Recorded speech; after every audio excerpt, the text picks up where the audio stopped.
नमस्कार शेतकरी मित्रांनो, कृषी कल्याण यूट्यूब चॅनलमध्ये सर्व शेतकरी बांधवांचं हार्दिक स्वागत। तर शेतकरी मित्रांनो, या शेतकरी बांधवांसाठी आनंदाची बातमी आहे, कारण की या शेतकरी बांधवांच्या खात्यामध्ये 10 तारखेपासून खात्यामध्ये पैसे जमा व्हायला सुरुवात होणार आहे। डायरेक्ट बेनिफिट ट्रान्सफरद्वारे शेतकऱ्यांच्या आधार लिंक बँक खात्यामध्ये शेतकरी बांधवांच्या खात्यामध्ये 10 सप्टेंबर 2024 पासून म्हणजेच परवाच्या दिवशीपासून हे पैसे जमा व्हायला सुरुवात होणार आहेत। तर शेतकरी मित्रांनो, हे कशाचे पैसे आहेत आणि हे पैसे हेक्टरी किती रुपये येणार, याचबरोबर राज्यातील कोणत्या जिल्ह्यातील शेतकरी बांधवांच्या खात्यामध्ये हे पैसे येणार, याचबरोबर यासाठी शेतकऱ्यांना 10 तारखेपासून पैसे येण्याकरिता शेतकऱ्यांना 3 महत्त्वाची कामे करायची आहेत। ती 3 महत्त्वाची कामे केल्याशिवाय हे पैसे शेतकरी बांधवांच्या खात्यामध्ये येणार नाहीत। त्यामुळे ही 3 कामे सुद्धा मी तुम्हाला या व्हिडिओच्या माध्यमातून सांगण्याचा प्रयत्न करणार आहे।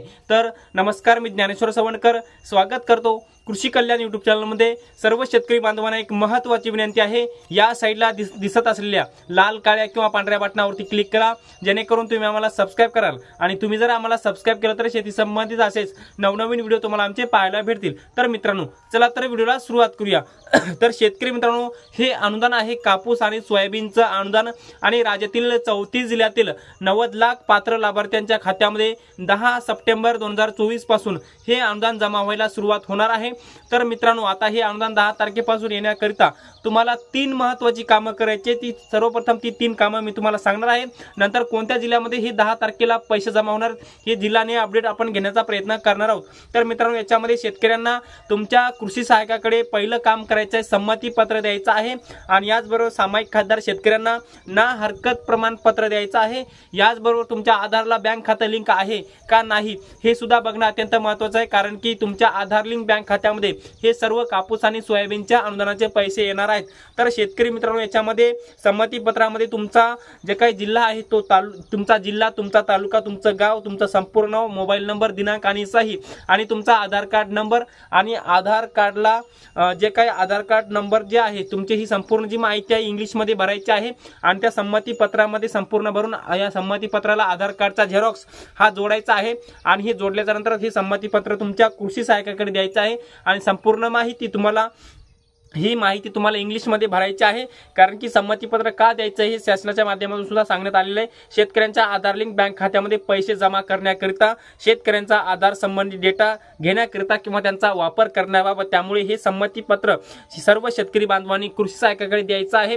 आणि तुम्ही जर हे उद्यापर्यंत म्हणजे 9 सप्टेंबर पर्यंत जर कृषी सहाय्यकाकडे हे तुमचं जर संमतीपत्र जर दिलं नाही तर हे तुमचे पैसे 10 तारखेला येऊ शकणार नाहीत, कारण की कृषी सहाय्यकाच्या माध्यमातून संमतीपत्र स्तरावरती अपलोड केलं जाईल। आणि अपलोड केल्यानंतर हे संपूर्ण डेटा अपलोड केल्याच्या नंतर तुम्हाला पैसे येणार। परंतु मित्रांनो, आता काही शेतकरी म्हणत आहेत की संमतीपत्र द्यायची गरज नाही, परंतु संमतीपत्र दिल्याशिवाय तुमच्या खात्यामध्ये हे पैसे येणार नाहीत। आणि मित्रांनो, जे शेतकरी सामायिक खातेदार शेतकरी असतील त्यांना ना हरकत प्रमाणपत्र द्यायचं आहे। ना हरकत प्रमाणपत्र त्यामध्ये तुमच्या जे काही ज्या शेतकऱ्याच्या खात्यामध्ये पैसे यायचे त्यांचं नाव आणि बाकीच्या शेतकऱ्यांचे ना हरकत सही आणि त्यांचे नाव संपूर्ण द्यायचे आहे। आणि ज्या शेतकऱ्याच्या खात्यामध्ये पैसे जमा करायचे आहेत त्याचं संमतीपत्र आणि हरकत प्रमाणपत्र हे 2 कागद, त्याच्या आधार कार्ड झेरॉक्स ही संपूर्ण डॉक्युमेंट तुम्हाला उद्यापर्यंत तुमच्या कृषी सहाय्यकाकडे द्यायचे आहेत। आणि हे संपूर्ण डॉक्युमेंट दिल्याशिवाय तुमच्या खात्यामध्ये पैसे येणार नाहीत।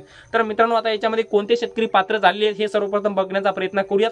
तर शेतकरी बांधवांना आपण जर पाहिलंच आहे की ज्या शेतकऱ्यांनी खरीप हंगाम 2023 ची सोयाबीन आणि कापूस या 2 पिकाची ई पीक पाहणी केलेली आहे असे शेतकरी पात्र झालेले आहेत। परंतु ज्या शेतकऱ्यांची ई पीक पाहणी केलेली असून सुद्धा त्यांच्या सातबाऱ्यावरती ई पीक पाणीची नोंद नाही, कापूस आणि सोयाबीनची नोंद नाही, असेही शेतकरी याच्यामध्ये पात्र झाले। परंतु ज्या शेतकऱ्यांनी मुळीच ई पीक पाणी केलीच नाही त्यांना मात्र याच्यामध्ये पात्र करण्यात आलं नाही। मुख्यमंत्र्यांच्या माध्यमातून सांगलेलं तर आहे सरसकट, परंतु तसं काही नाही, तसं तर सद्यस्थिती दिसत नाही। त्यामुळे मित्रांनो, ज्या शेतकऱ्यांनी ई पीक पाहणी केलेली आहे असे शेतकरी पात्र झाले आहेत। आता भरपूर शेतकऱ्यांच्या मनामध्ये एकच प्रश्न आहे की दादा, आम्ही खरीप हंगाम 2023 ची ई पीक पाणी केलेली होती, सातबाऱ्यावर सुद्धा आमची कापूस आणि सोयाबीन या पिकाची ई पीक पाणीची नोंद आहे, परंतु आमचं यादीला नाव आलेलं नाही। मग ही कृषी विभागाची जवळपास मिसलिडिंग असू शकते, चूक असू शकते। त्यामुळे मित्रांनो, दुसरी सुद्धा यादी येणार आहे। तुमचं जर पहिल्या यादीमध्ये कृषी सहाय्यकाकडे जर नाव आलेलं नसेल तर तुम्ही वाट बघा, दुसऱ्या यादीमध्ये नाव येईल। परंतु पहिल्या टप्प्यामध्ये ज्या शेतकऱ्यांचे नाव आले त्यांनी संमतीपत्र आणि ना हरकत प्रमाणपत्र तुमच्या कृषी सहाय्यकाकडे द्यायचं आहे।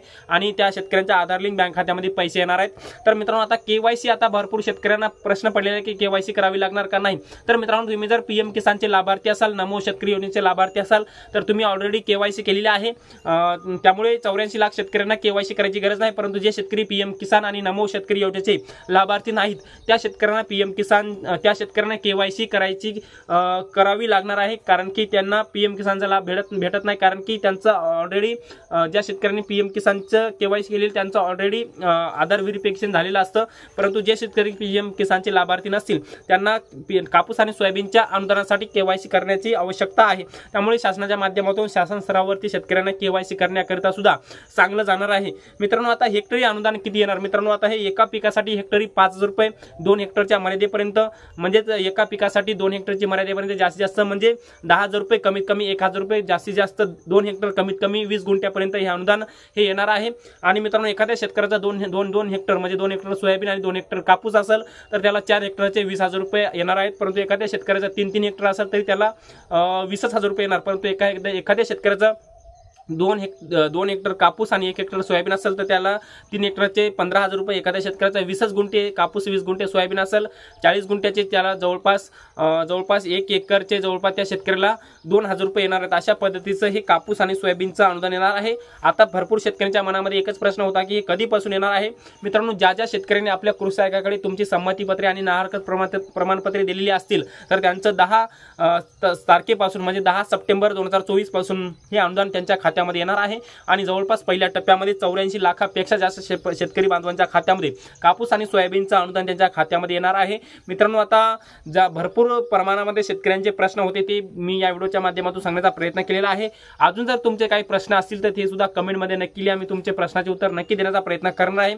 तर मित्रांनो हे जे काही पैसे आहेत डीबीटीने येणार आहेत, डायरेक्ट बेनिफिट ट्रान्सफरद्वारे शेतकऱ्यांच्या आधार लिंक बँक खात्यामध्ये स्टेट बँक ऑफ इंडिया बँकेच्या माध्यमातून जमा केले जाणार आहेत। कारण की मित्रांनो या अनुदानासाठी शासनाच्या माध्यमातून स्टेट बँक ऑफ इंडिया या बँकेमध्ये सेंट्रलाइज खाते उघडण्यात आलेले आणि या खात्यामध्ये जवळपास 4,192 कोटी रुपये जमा करण्यात आलेले आणि याच 4,192 कोटी रुपयापैकी 2,500 कोटी रुपये पहिल्या टप्प्यामध्ये कापूस आणि सोयाबीनच्या अनुदानाचे पैसे जमा केले जाणार आहेत। कारण की हे 14 ऑगस्ट रोजी पैसे जमा करण्यात आलेले होते आणि हे पैसे लवकरच जवळपास शेतकऱ्यांच्या खात्यामध्ये जमा केले जाणार।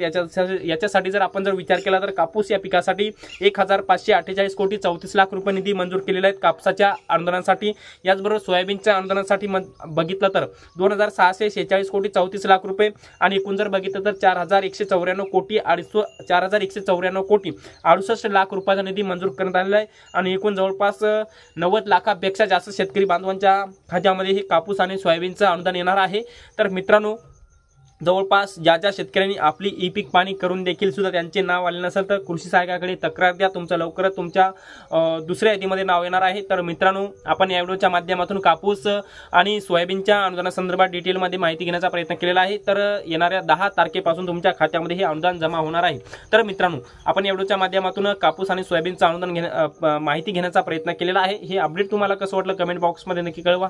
आणि शेवटी आमचे यूट्यूब चॅनल कृषी कल्याण यूट्यूब चॅनलवर जर नवीन असाल चॅनलला नक्की सबस्क्राइब करा। हा व्हिडिओ जर आवडला असेल तर एक लाईक करा, प्रत्येक शेतकरी बांधवांपर्यंत महत्त्वाची अशी माहिती शेअर करा। तर मित्रांनो तुर्तास इथेच थांबतो, तोपर्यंत आपल्या सर्वांचे मनापासून धन्यवाद।